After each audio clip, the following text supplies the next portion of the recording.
मासूमियत भरे पुराने दौर में अलमारियों में अखबारात भी अंग्रेजी के बिछाए जाते थे कि इनमें मुकद्दस किताबों के हवाले नहीं होते। छोटी से छोटी कोताही पर भी कोई ना कोई सुना सुनाया खौफ आड़े आ जाता था।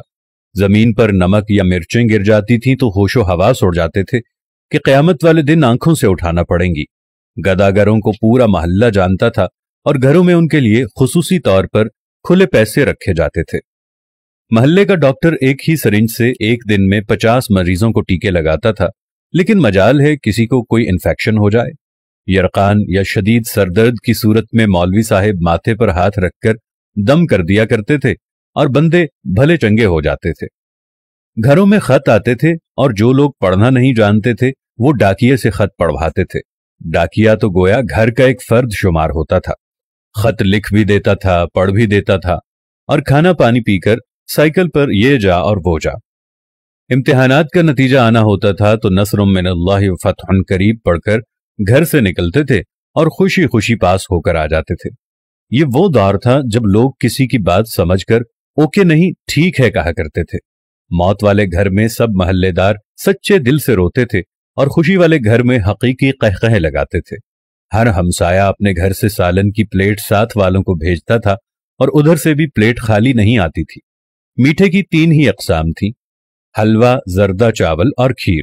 आइसक्रीम दुकानों से नहीं, लकड़ी की बनी रेड़ी से मिलती थी जो म्यूजिक नहीं बजाती थी। गली गली में साइकिल के मैकेनिक मौजूद थे।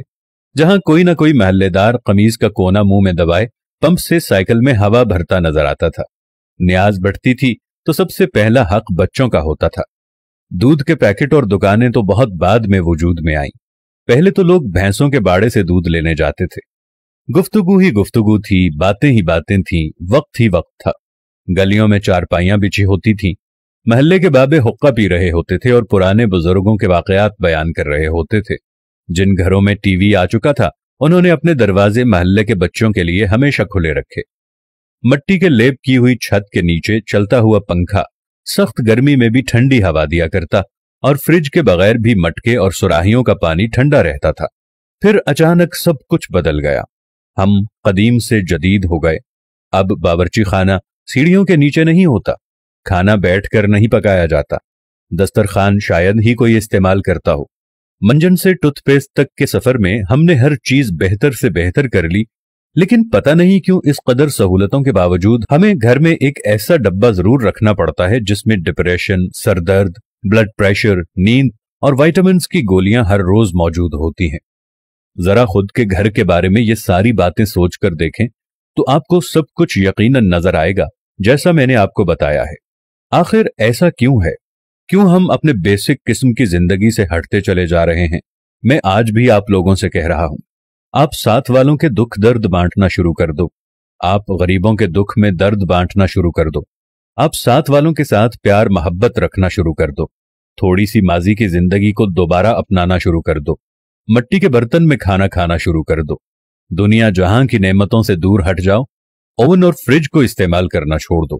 प्रेशर कुकर को इस्तेमाल करना छोड़ दो। अपनी जिंदगी को सादगी की तरफ ले जाओ तो आपके घरों में रखा हुआ ये दवाइयों का डब्बा भी पहले की तरह यहां से गायब हो जाएगा। खुदावंद से दुआ है कि देखने वालों को सेहत कामिला और आजिला अता फरमाए। आमीन सुम्मा आमीन या रब्बल आलमीन।